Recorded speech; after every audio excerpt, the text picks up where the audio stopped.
Okay, so the tools of monetary policy are things like open market operations, changing the reserve requirement ratio, and changing discount levels.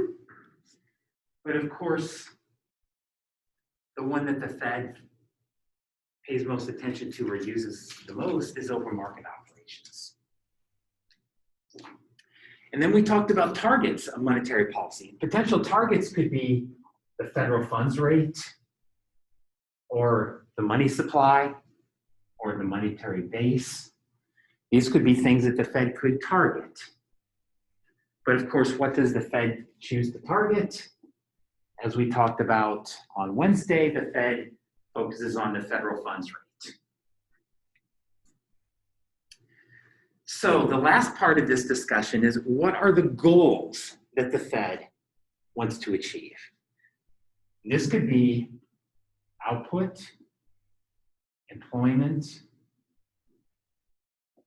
inflation, financial stability,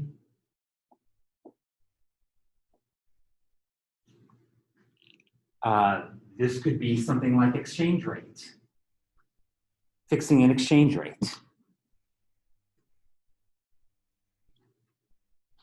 These are some of the more obvious ones, right? And then there's other goals, you know, paying your bills, right? Meaning fiscal dominance. These are all potential goals that a central bank could try to achieve.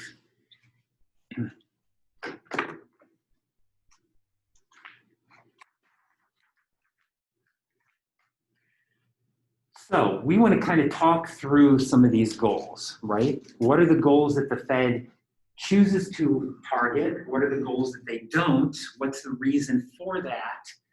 Do other central banks choose different goals? And one of the things we're going to see is yes, right? Different central banks definitely pick different goals. And so we want to kind of understand that whole discussion so that we get a deeper insight into exactly how monetary policy works, right? I think where we need to begin with is just a little review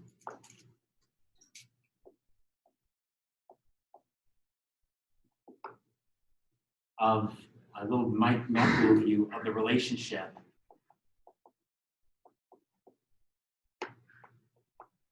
between output and inflation.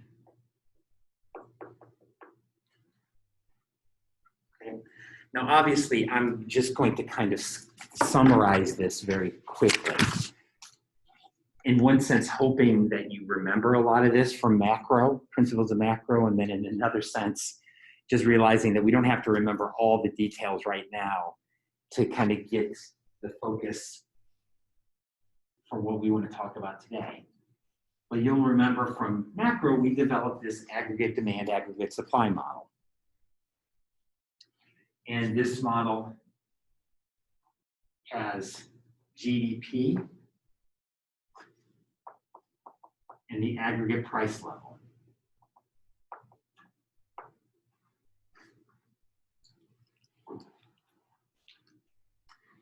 And we talk about aggregate demand, and aggregate demand is downward sloping. Aggregate demand is the demand for all goods and services within the economy. Okay, the demand for all goods and services within the economy.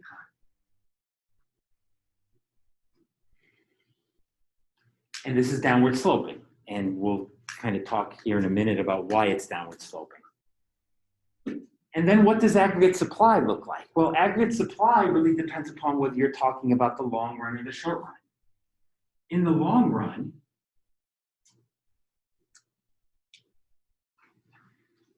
aggregate supply is determined by potential output.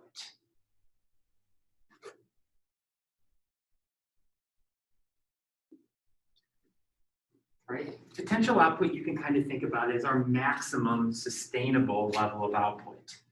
This is based on how much technology we have, how much human capital, how much physical capital. right? So potential output is this idea that when the economy is running at full capacity, we're at potential output. And this is irrespective of the price level. The price level doesn't impact potential output, okay? So the price level doesn't impact how much technology we have, how much human capital we have, not how much physical capital, at least not in the long run, right? What determines those? Well, a whole host of other incentives in your society, right? And if you remember from principles, we talked about this, at least in my class, we talked about this idea of institutions, right? Incentives that encourage people to engage in productive behavior are the things that impact potential output in the long run. But in the short run, we could be above or below potential output. And so that's our short run aggregate supply curve.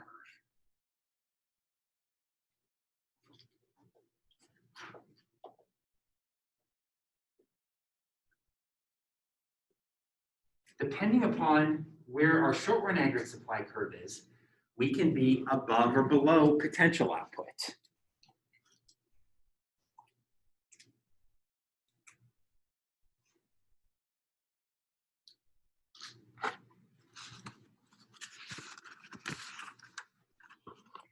And one of the important determinants of this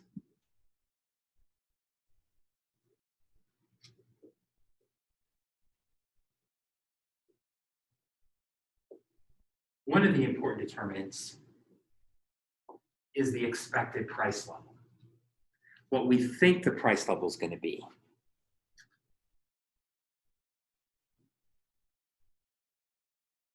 Because what people think the price level is going to be influences a whole lot of decisions on production.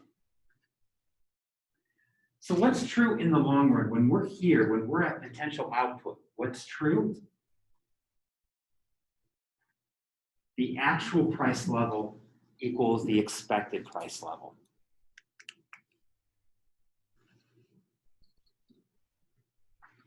So when we're in this long run equilibrium, right? Meaning when we're at this space when we're at potential output,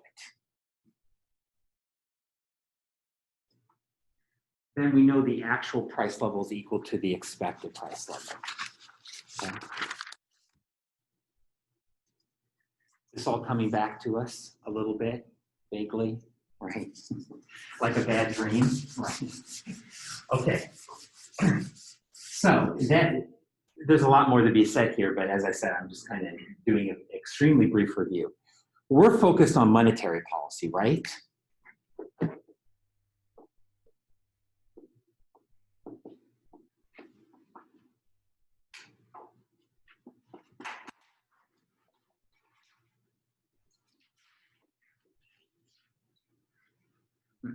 How does monetary policy then impact output? Well, primarily through shifting aggregate demand. Through changing aggregate demand,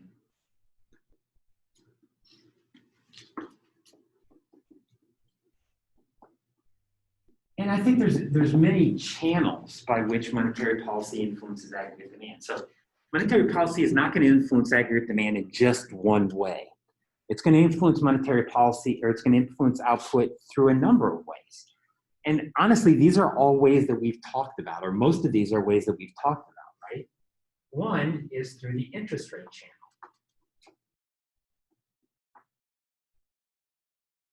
For instance, if the Fed increases the money supply and reduces interest rates, and what impact should lower interest rates have? Well, they might increase consumption and they might increase investment, and that shifts up aggregate demand.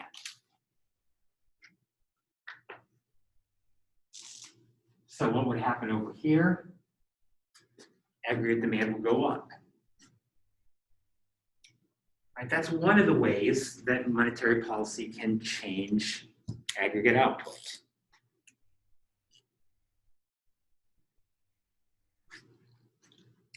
But there's others. We talked about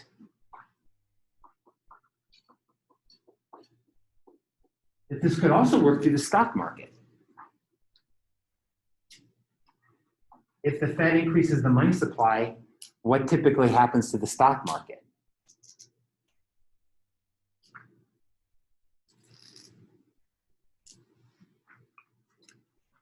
If the Fed increases the money supply and lowers interest rates, what impact does that have on the stock market?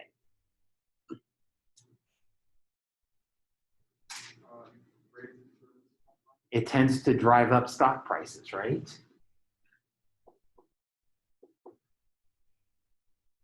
Through a couple of ways. One is by reducing the required rate of return. If you remember that Gordon growth model, we talked about how lower interest rates could lower the required rate of return. Or you could think about it this way, that when interest rates go down in the bond market, that makes stocks relatively more appealing, right? And so that will drive up stock prices. Higher stock prices increase wealth, and they can increase aggregate demand too.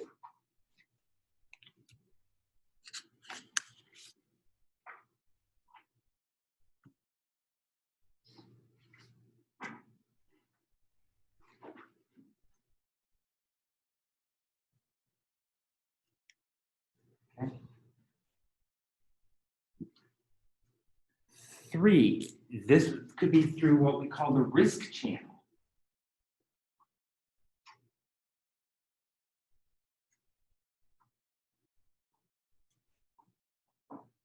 And when the Fed increases the money supply, this reduces risk, particularly through liquidity. Right? The Fed's providing more liquidity to the system. This reduces liquidity risk. What does that do? That tends to encourage consumption, encourage investment, and shift up aggregate demand.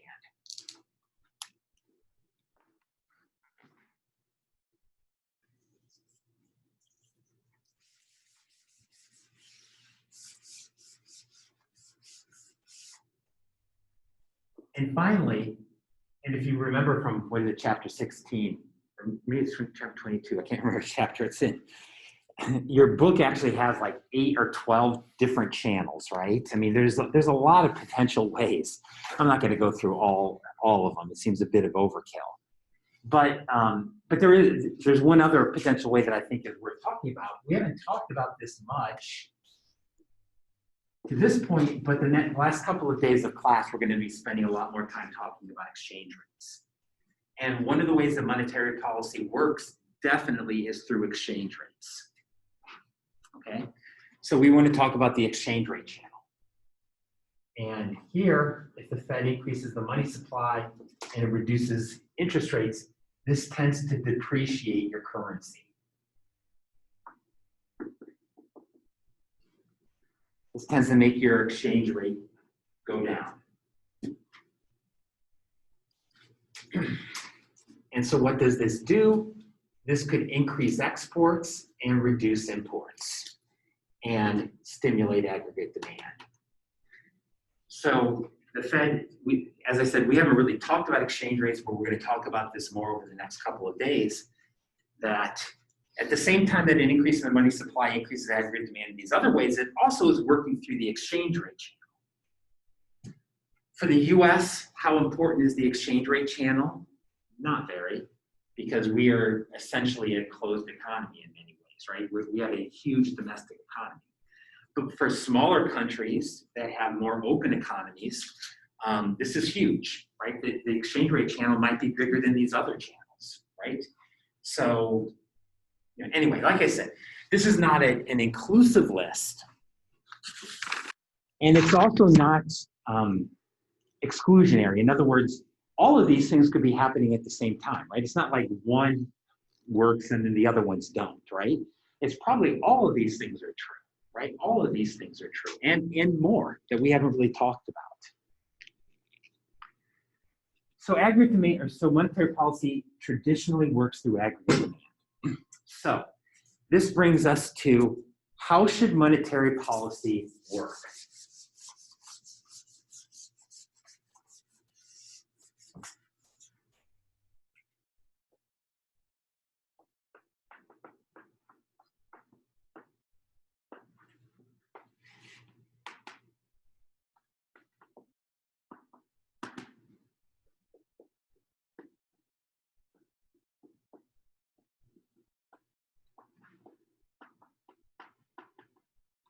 Okay? What should be the goals of monetary policy? Well, Keynes, John Maynard Keynes, the famous British economist, kind of the father of macroeconomics. We talked about him a lot in Principles. Keynes had a very clear idea about what the role of monetary policy should be. And so let's talk about this.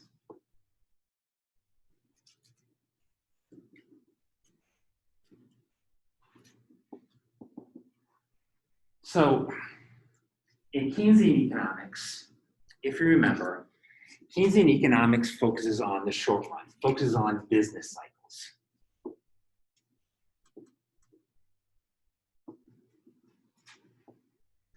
Meaning focuses on fluctuations in output. Why does aggregate output fluctuate? Why do we have boom and bust, recessions and expansions?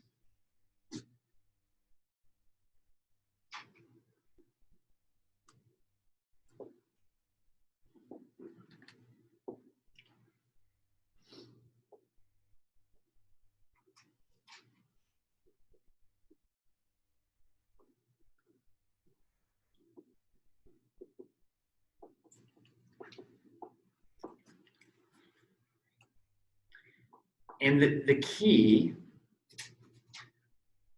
I guess there's two keys here, right? The first key idea is that aggregate demand is volatile because of psychology, because of animal spirits. What he called animal spirits.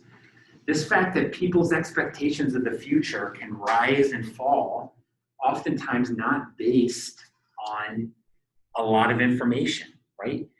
Keynes was a big believer in fundamental uncertainty, right? We've talked about this idea before, fundamental uncertainty. There is no information, oftentimes, in basing our expectations of the future. Remember, Keynes is a proponent of the beauty contest theory of how people think about the future, right? Remember what the beauty contest theory is? That when you're picking stocks, it's not, you don't pick the stock you like the best, you pick the stock you think other people like the best, right? And that makes the predictions of our future very, very volatile, right? Unpredictable, not based on really any sort of realistic information all the time, right? Vulnerable to fundamental uncertainty. And so Keynes thought that because of this, aggregate demand was always fluctuating around, that people, basically we get booms and busts. This is fundamentally what fuels the booms and the busts.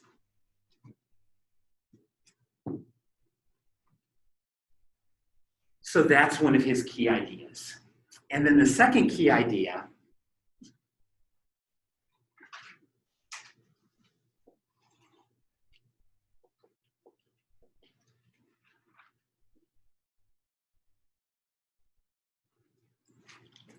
and this one, in Principles, we talk more about the details of this. I'm not going to get into the details here today.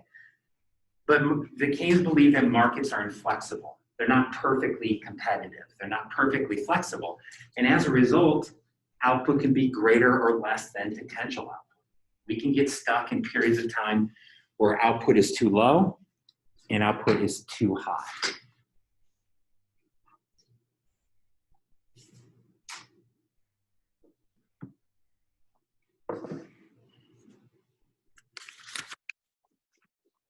So in this work,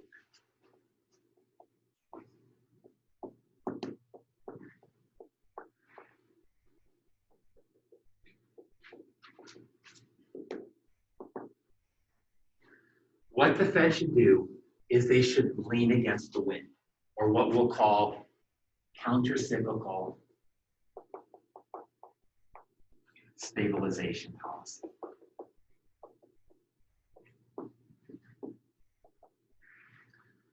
Counter-cyclical stabilization policy, leaning against the wind. What do we mean by leaning against the wind? Well, I think it's actually a pretty descriptive phrase, right? Whatever the momentum in the economy is, what should the Fed be doing? The opposite, right? If the economy is speeding up, what should the Fed be doing? Slowing it down. If the economy is slowing down, what should the Fed be doing? Speeding up, right? That's basically how Keynes envisioned monetary policy working. So let's talk about this.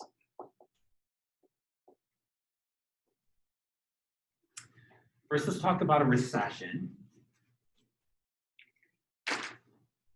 And then over here, we'll talk about an expansion. A recession that starts with a fall in aggregate demand, and then an expansion that's driven by a big increase in aggregate demand.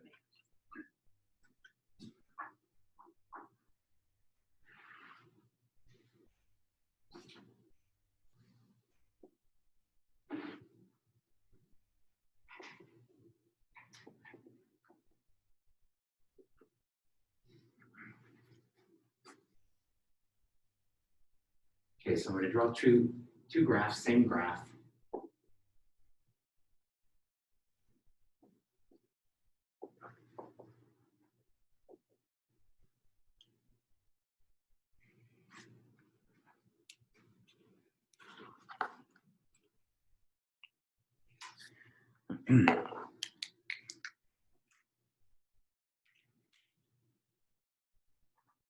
Okay.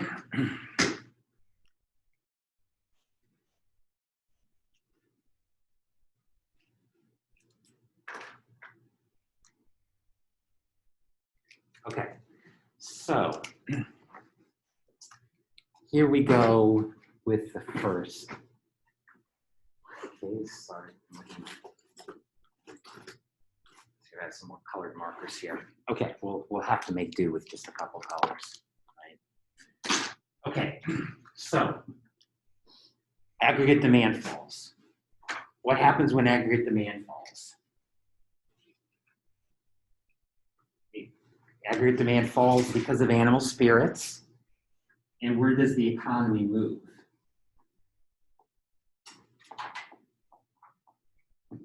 Into a recession.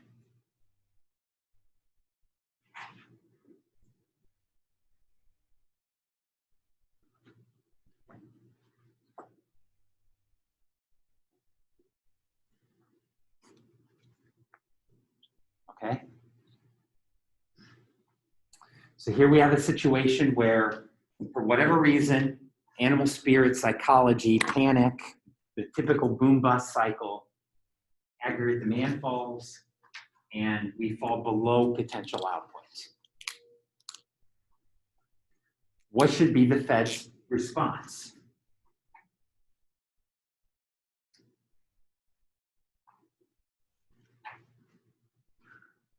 What should they do?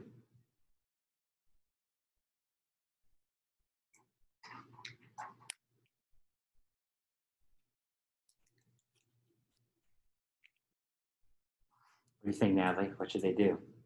We should try to increase consumer spending. And how exactly, what's the tool that they have? Drop interest rates by increasing the money supply, conducting open market purchases, right? So the Fed's response here should be open market purchase that increases the money supply, reduces interest rates, and increases aggregate demand. And so what should be happening up here? Aggregate demand should go back, and we drive output back to potential output.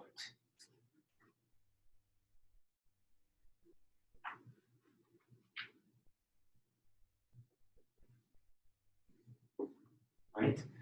The goal here is to drive output back to potential output. So when the economy slows down, what's the Fed's job?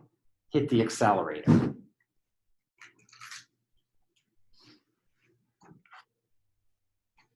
Is there a cost to this, though?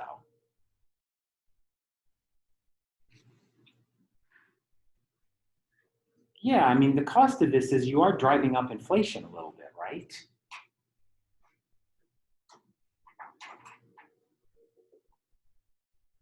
The trade-off to this is that you do get higher inflation. And as we're going to see, this is crucial to thinking about how the Fed has to respond during an expansion. Because during an expansion, we have the opposite problem. Okay? What happens here during an expansion? Here, aggregate demand goes up. Right?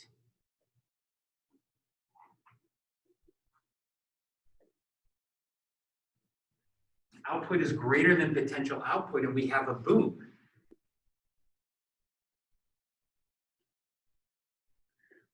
But of course, there's the other problem. We're also getting higher inflation. Now inflation is starting to creep up on us.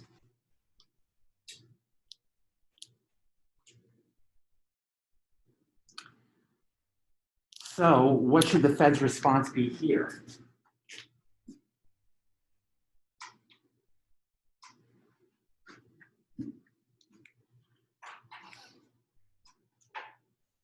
What do they want to do here? Okay. Open market sales, right? It's to reduce the money supply and increase interest rates and reduce aggregate demand.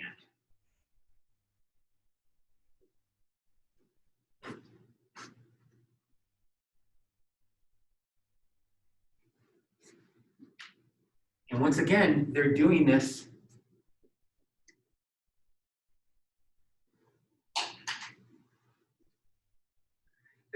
to drive output back to potential output.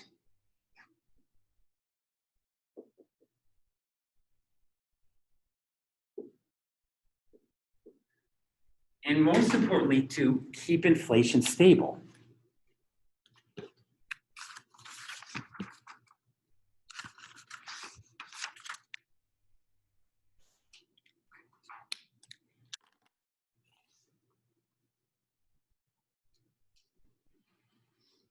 Right, to keep inflation stable. So there was a former chairman of the Fed who said, it's the Fed's job to take away the punch bowl right when the party gets started, right? And that's exactly what the Fed wants to do, right? Just as the party gets started, right? Just as output starts to get above potential output, the Fed wants to start tapping the brakes and slow it down, right? Try to slow the economy down. And why? Well, it's because they don't want inflation to get out of control, right? And so here, during a recession, the Fed is willing to accept some actions that push up inflation because that's really only getting inflation back to its original level, right? But here, they don't want to push beyond that because pushing beyond that is going to lead to maybe some sustained inflation, right? And so this is the trade-off. This is the trade-off.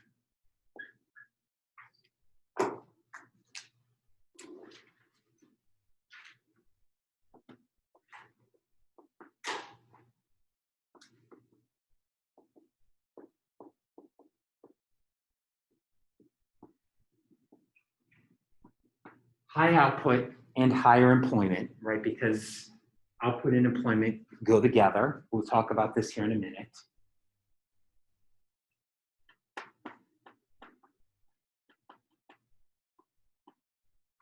Versus inflation and stabilization, right? These are the two things that the Fed has to keep in balance. This is a continual trade-off that the Fed has to try to balance. They want to keep output high, but they want to keep inflation low. How do they do that?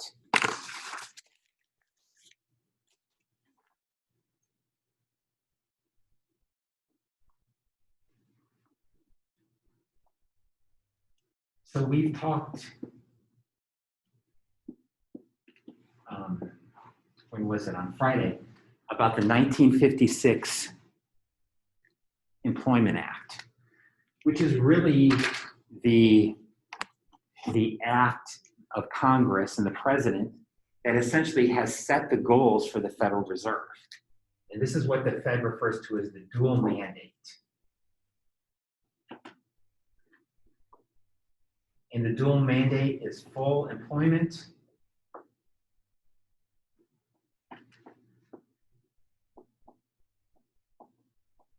and price stability.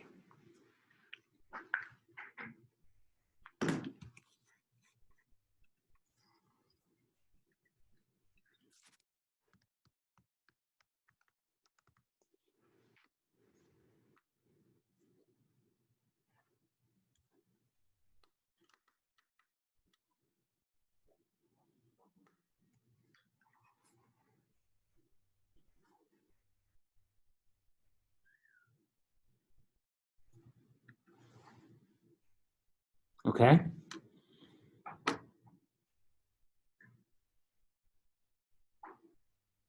So,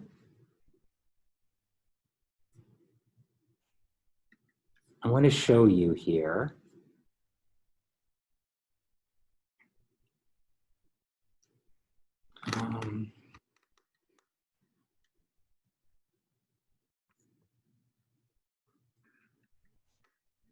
Shoot, sorry, they've changed this around a little bit.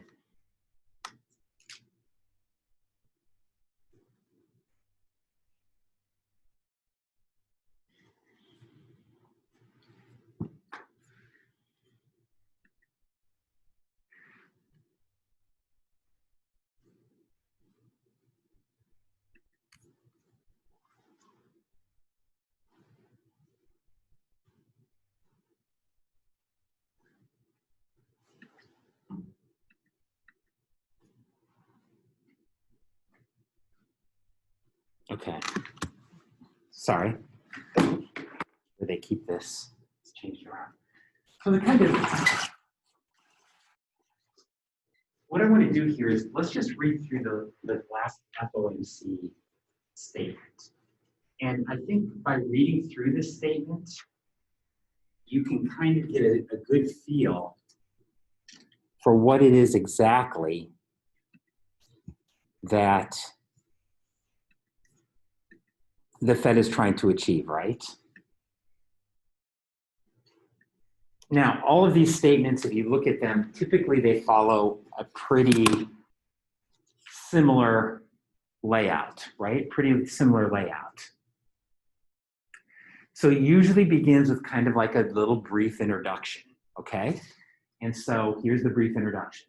The Federal Reserve is committed to using the full range of tools to support the US economy in this changing time, thereby promoting maximum employment and price stability.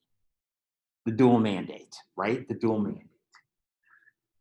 The COVID-19 pandemic is causing tremendous human and economic hardship. Economic activity and employment have picked up in recent months, but remain well below their levels at the beginning of the year. What's that word? Can't read it up here.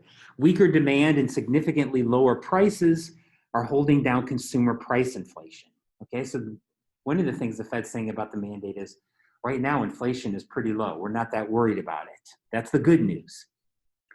Overall financial conditions have improved in recent months, in part reflecting policy measures to support the economy and the flow of credit to the US households and businesses. The path of the economy will depend significantly on the course of the virus. The ongoing public health crisis will continue to weigh on economic activity, employment, and inflation in the near term and poses considerable risk to the economic outlook over the medium term. The committee seeks to achieve maximum employment and inflation at the rate of 2% over the long run. Okay, so the Fed has actually, over the last couple of years, provided more concrete information about what they view as price stability. And they view price stability as 2% inflation a year. Okay, they've actually come out and said that. But inflation, as they're going to say right now, is really running at less than 2% a year, right? With inflation running persistently below this longer term goal, the committee will aim to achieve inflation moderately above 2% for some time so that inflation averages 2%. Over the time and longer term, inflation expectations will remain anchored at 2%. Okay, that's a mouthful. But really what the Fed is saying is that we've been below 2% inflation so long that we are going to, if we can, we're going to try to accept even a little bit higher inflation to try to get the economy up out of this, right? So they're saying they're not changing their long-term goal, but in the short term, they are looking at ways of possibly trying to jack up inflation a little bit, and through that, meaning increase aggregate demand, right? Over the coming months, the Federal Reserve will increase its holdings of Treasury securities and agency-backed mortgage securities, open market operations, right? At least at the current pace to sustain smooth market functioning and help accompany and help foster accommodative financial conditions, thereby supporting the flow of credit to households and businesses, right? That's a fancy words for saying we're going to continue to buy a lot of securities and increase the money supply and make sure there's plenty of liquidity out there because we are not worried about inflation right now, right? Of these two, which is the thing that the Fed's the most worried about? Employment and output, right? So they're really saying in the short and medium term, we are not really worried about inflation. We are all worried about employment and output. In assessing the appropriate stance of monetary policy, the committee will continue to monitor the implications. Committee will be prepared to adjust. The committee's assessment will take into account a wide range of information, blah, blah, blah, blah, blah, right? This is all kind of boilerplate. And then here you can see who voted for the action, Jerome Powell, etc. This last one was interesting in that there was, I think I mentioned that the Fed is typically a pretty consensus-oriented place, but there was actually somebody who voted against this, right?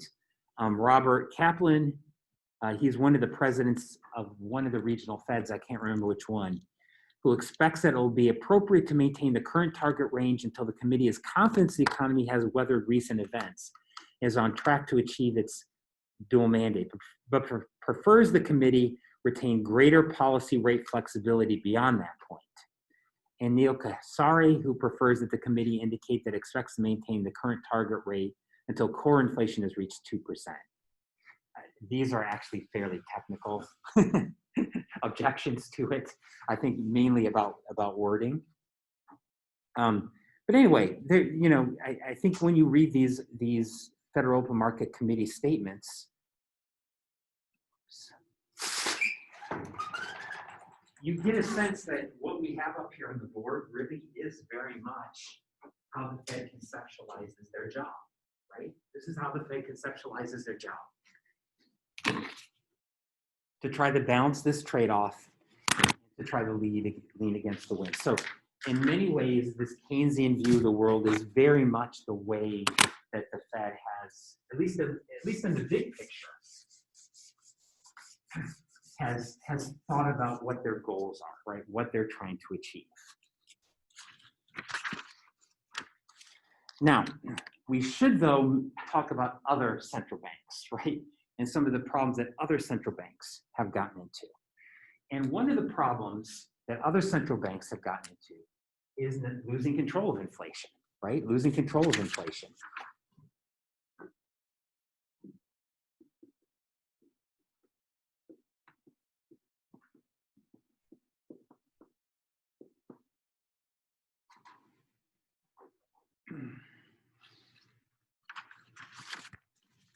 Well, obviously, high money growth, right? It's high money growth that causes inflation. How do central banks fall into this trap? How has the Fed fallen into this trap before? And so let's talk about this. Usually when countries get into inflation problems, there's really two basic causes. The first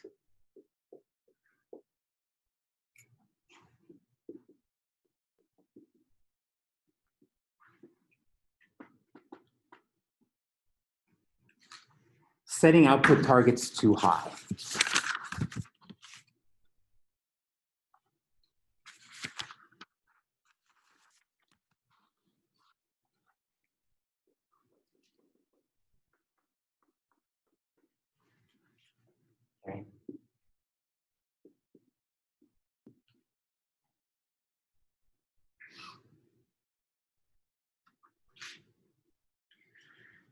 So this was a mistake that the Fed made in the 1970s, and this was really the highest inflation period that the US has ever had, right?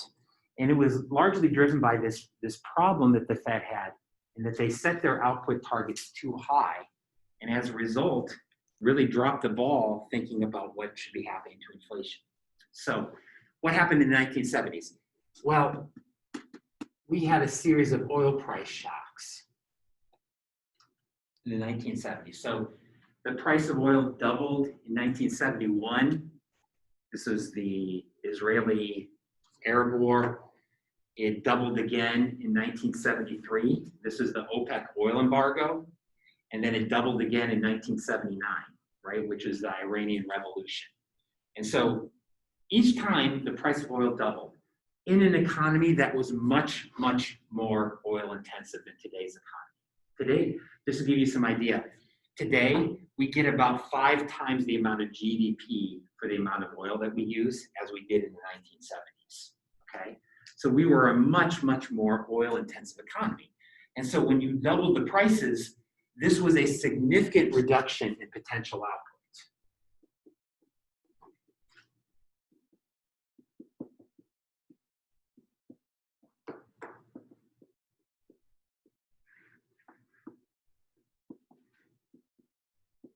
Basically, one way you can think about this is a whole bunch of technology and capital became obsolescent. It was just simply too costly to use.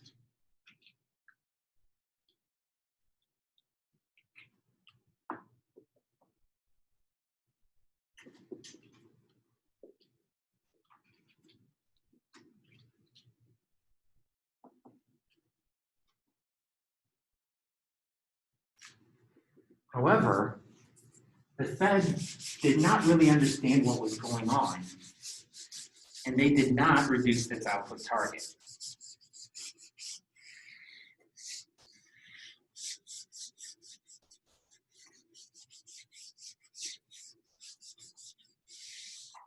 Okay. So,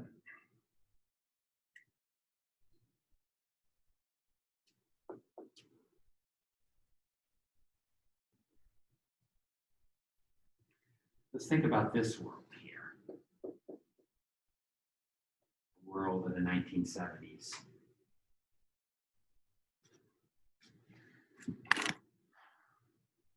What we find ourselves is a situation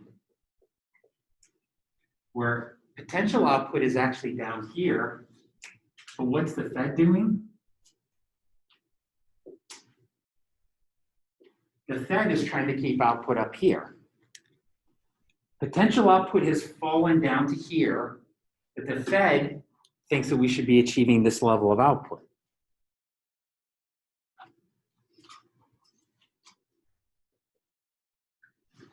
Remember that each one of these short run aggregate supply curves is associated with a level of the expected inflation rate or the expected price level.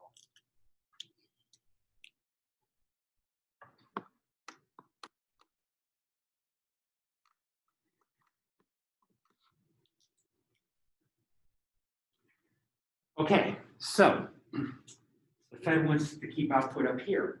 What do? They increase aggregate demand, right? They increase aggregate demand, and they reduce, or they increase output back up to the target. But here's the problem. What do they also do to inflation? They drive up inflation, okay?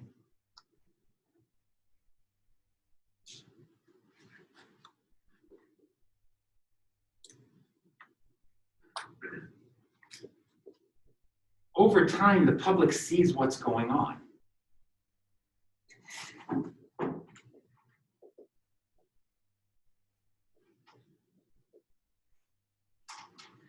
And so what do? They begin to raise their expected inflation rate.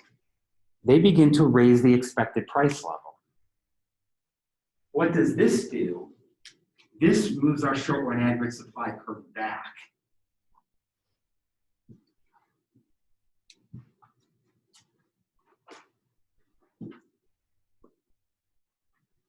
and only drives up inflation more.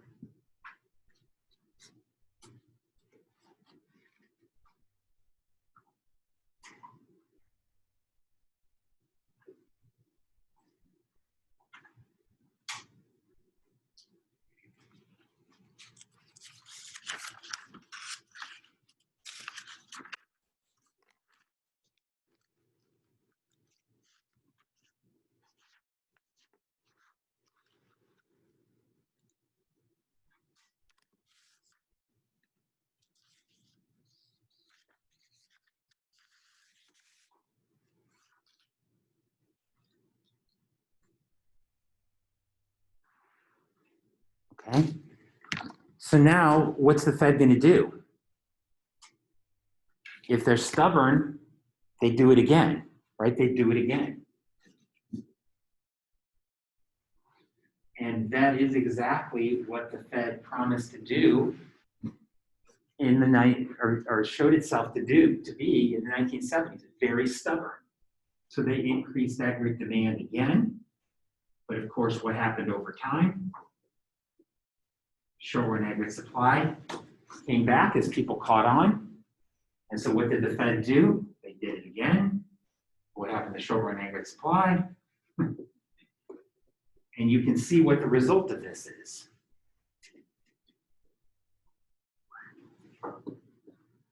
Accelerating inflation. And that is essentially what we got in the 1970s.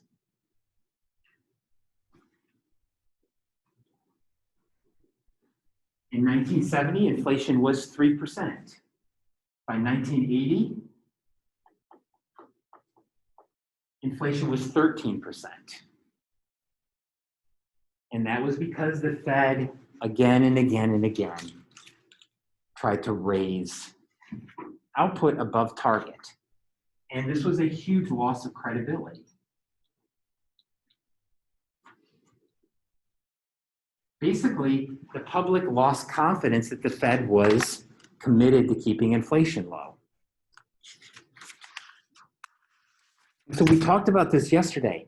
Credibility is such an important thing to the Fed, right? And this is part of the reason why. The Fed wants to be able to change aggregate demand, but they don't want people to change aggregate supply, right? They don't want people to change their behavior thinking that inflation is going to go up. So the Fed is more powerful the more credible they are. They're more able to change output if they can keep expected inflation stable, right? Meaning if they can keep people from overreacting to everything that they do. So when monetary policy is driven by, when inflation is driven by monetary policy, what do you see? Well, what we saw here is we saw this big drive up in inflation, right? This big drive up in inflation. How did the Fed then have to correct itself?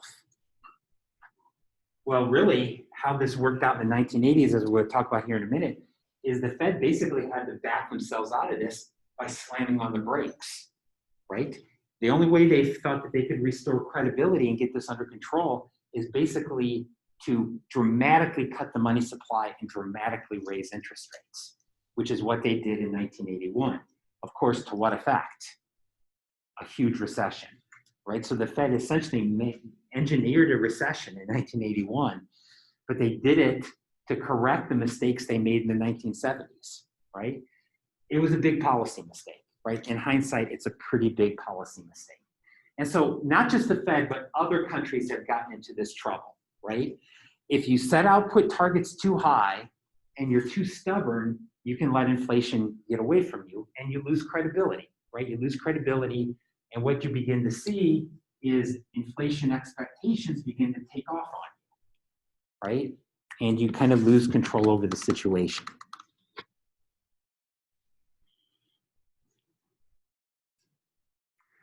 So that's basically the mistake that the Fed fell into in the 1970s. Now, there is another cause of high inflation.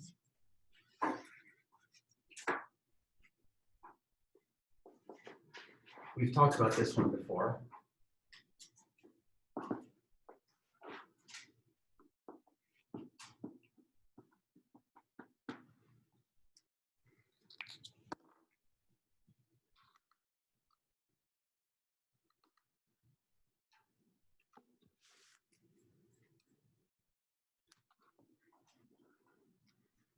Fiscal dominance, when you increase the money supply to pay your bills. Sometimes you can call this monetarizing your debt.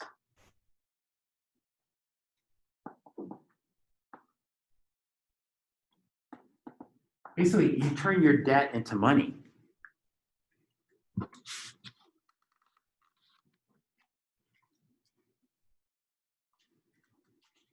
Another way you can think about this is what you are imposing on the public is an inflation tax. Because it is a tax. It's basically eating away at the value of your money.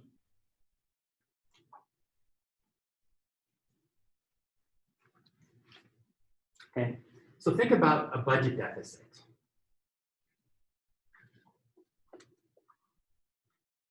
Right, what does the deficit for the government look like? Well, the budget deficit is basically government spending minus taxes minus transfer payments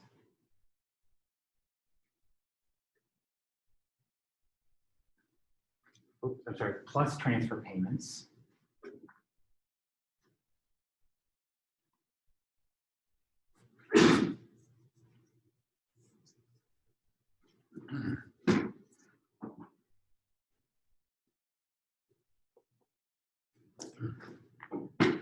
and then minus your monetary base, the change in your monetary base, right? So we can think about the change in the deficit. I'm kind of doing this not particularly smoothly, but the deficit is just basically the change in your debt, right? And what's the change in your debt? It's your government spending plus the amount you pay in transfer payments. Transfer payments are things like Social Security, Medicare, et cetera, right? Minus the taxes you take in, and then minus the amount that you can cover through open market operations, right? Because you can't pay your debt by just doing open market operations. So let's think about a poor country like Zimbabwe, okay? Or if you want to think about this in any of the other classic hyperinflations in history, such as the hyperinflation in Germany in the 1920s, right? Actually, let's talk about that one. What happened in Germany? Germany lost World War I. The Allies said, okay, Germany, you have to pay for the war. We're going to give you these huge reparation payments that you have to make every year. Okay? So let's think about Germany's debt. Here's the problem. Could the Germans actually borrow money? No, their economy was in ruins. Who wants to hold the German bond? So this really has to stay equal to zero. Right? They can't borrow. What's their spending? High. What's their need for transfer payments? High. What's their ability to collect taxes? Low, because their economy's in the dumper. And so what's the only option? Print up money. And so that's essentially what happened, right? Is that the German government began to print up money, print up money, print up money.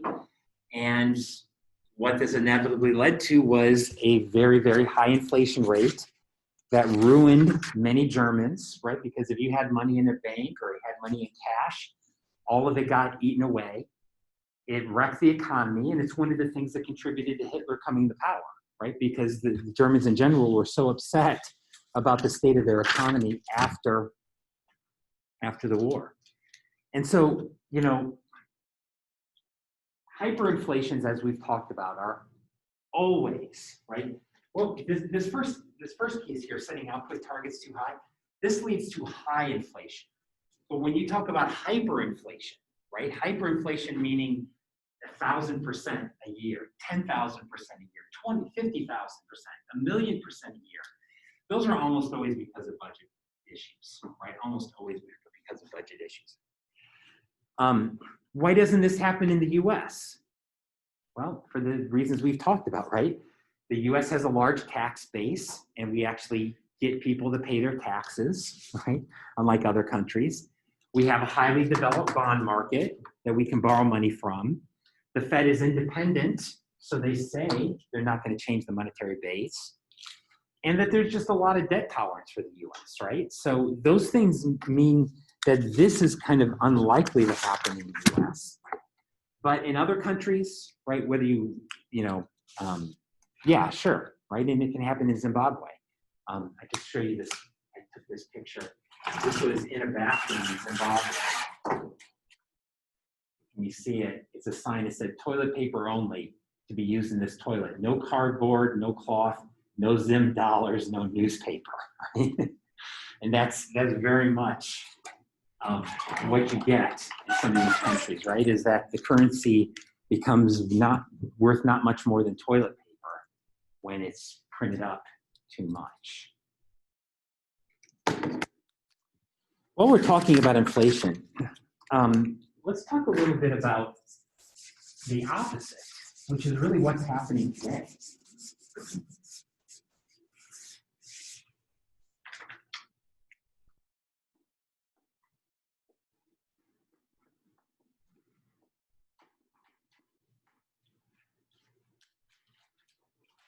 This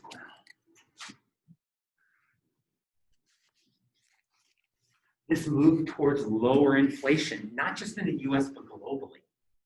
What's been driving this? How are we supposed to understand this global disinflation? Well, so let's back up here in history. And so we had the high inflations of the 1980s, right?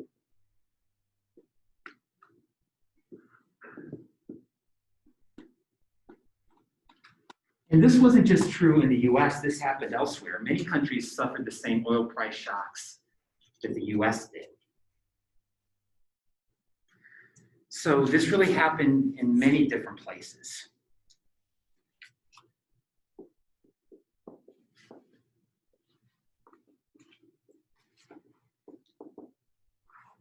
Then there was the disinflation of the 1980s.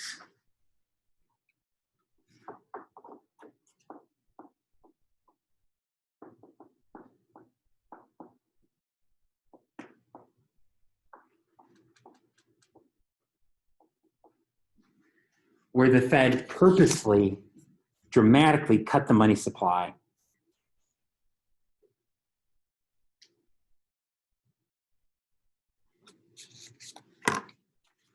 Raised interest rates, decreased aggregate demand, and drove down inflation.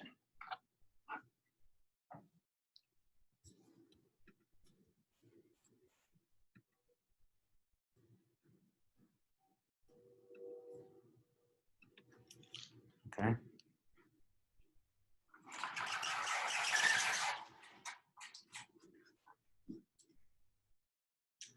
So, I wish this was a little bit easier to read. I'm always saying that. But if you look here at inflation in the US, here we are in 1979 and 1980, when inflation was 13%. By 1983, we'd driven inflation down to about 5%. And then it kind of leveled off here around 3%. So that is a very sharp reduction in inflation, right? Very sharp. But you can also see what happened to output. This line is potential output, and this is looking at how far below we were of potential output. You can see the Fed ended up driving us about 8% below potential output. That is a severe recession, right? The 1981 recession was the sharpest recession the US had had since the Great Depression, right? So it was a significant recession. And so that's really how this began, right? Is it began with the Fed and other central banks basically saying, we can't let it go on like this. We basically have to take our medicine, right? We screwed up, now we have to go back. That was really kind of the stories of the 80s, but I would say the disinflation of the 1990s was a little bit different.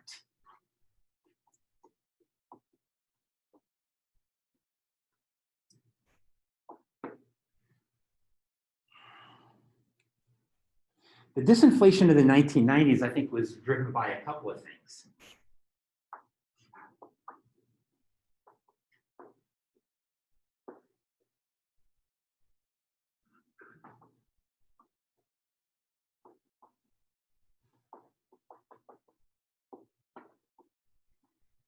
course, central banks are definitely became much more worried about credibility and keeping inflation expectations low.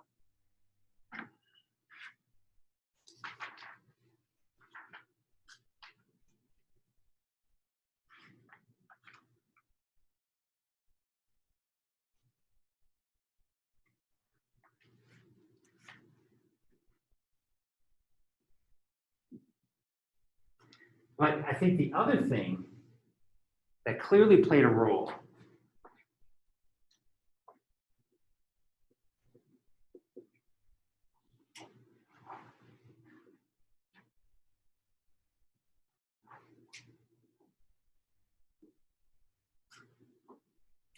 was it was the 1990s where we really began to see these global supply chains begin to be developed.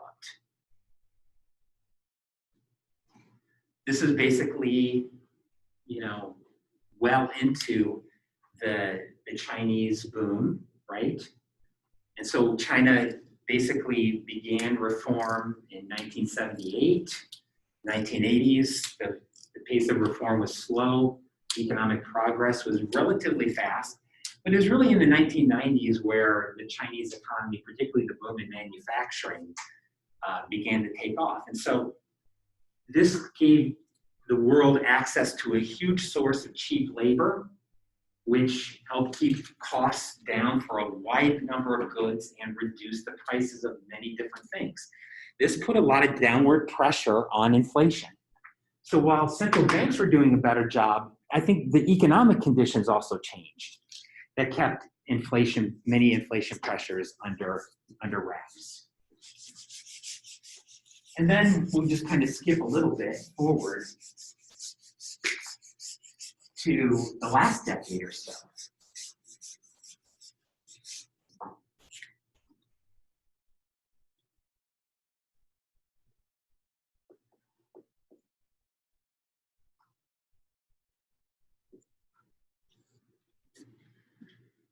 What happens if we look at the last 20 years? Well, I mean, I think what we've seen here is we've seen the global financial crisis.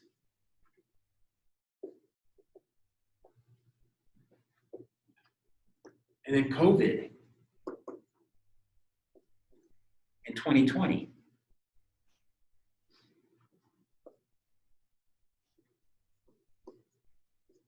And these have played a particularly big role in reducing aggregate demand and inflation. In fact,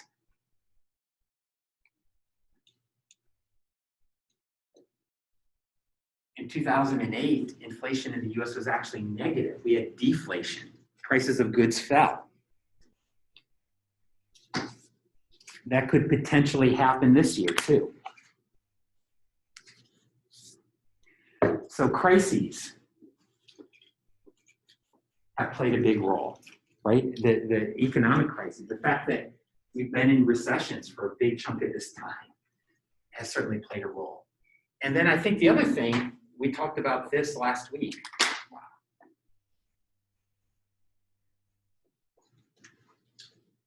This whole global savings glut, right? This big increase in foreign savings.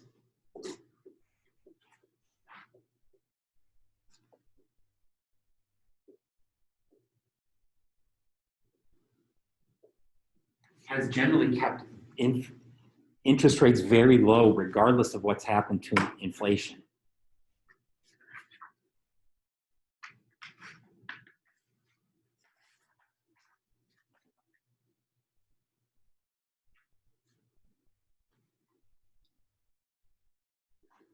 And that's really where we are today.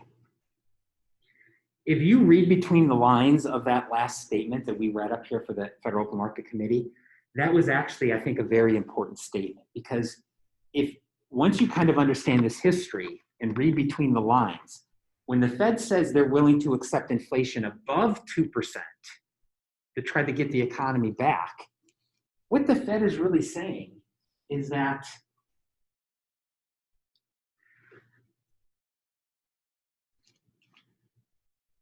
unlike the last 20 or 30 years, probably the Fed's primary emphasis is on inflation.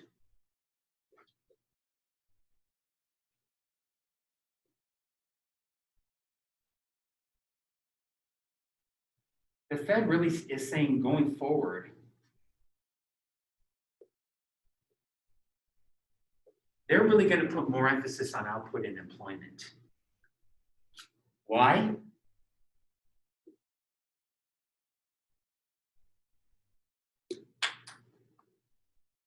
Because they really see this evidence is that inflation is just very low right now. We are in a low inflation environment.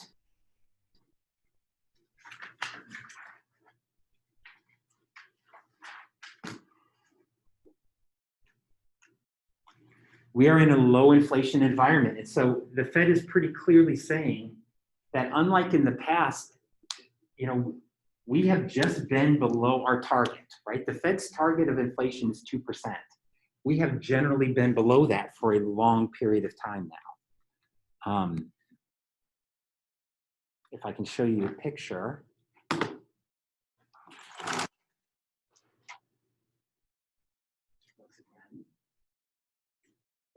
This isn't the most updated. It doesn't have anything from 2019 and 2020. But here's 2%, right? And notice here, just the most of the years we've been below 2%, right? We are not fluctuating around 2%. We are fluctuating around something less than 2%. And some years we've been, like in 2008, we were significantly below 2%, right? So this is just a very low inflation environment. And so I think what the Fed has very clearly said in that last statement, which was very unusual for them, is that really for going forward, we need to think more about output and employment. And we need to think less about inflation. One of the really interesting things, though, is how did financial markets respond to that? Yeah. Okay. What does that tell you? Why didn't bond markets panic? Why didn't interest rates shoot way up?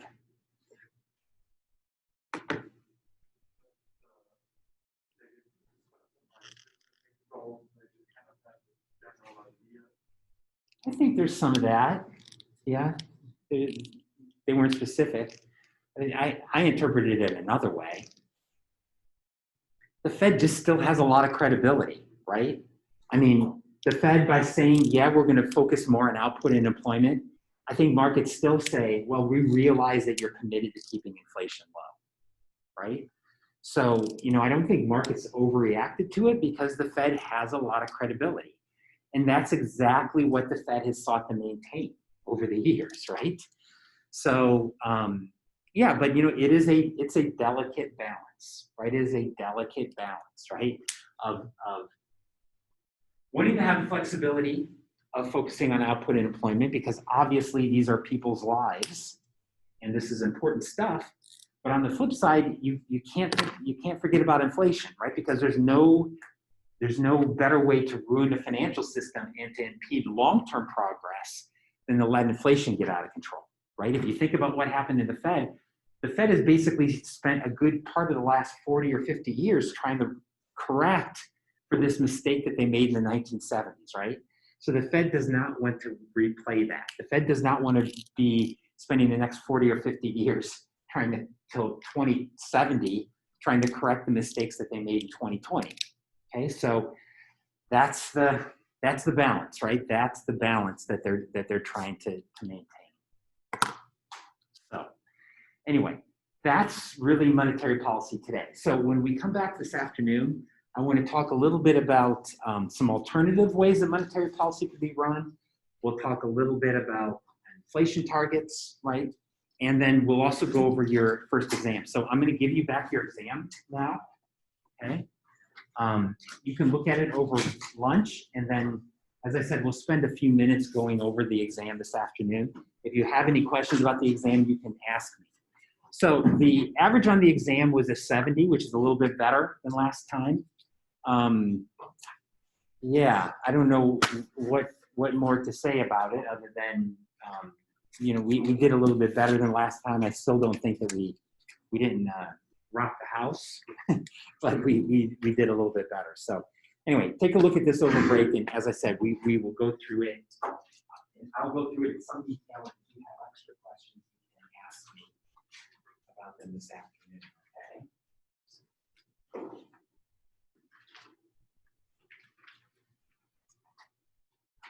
I sent you, here's an email.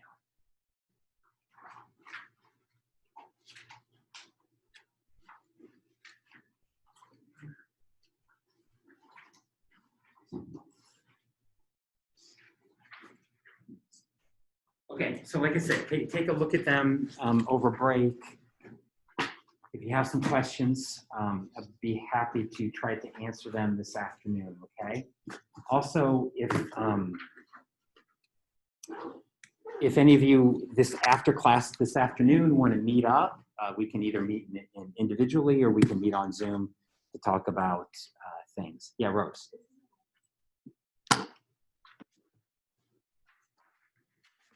All right, I was looking at one test and maybe the other. Sorry about that. Okay, everybody clear? So we'll see you back here at 12:30.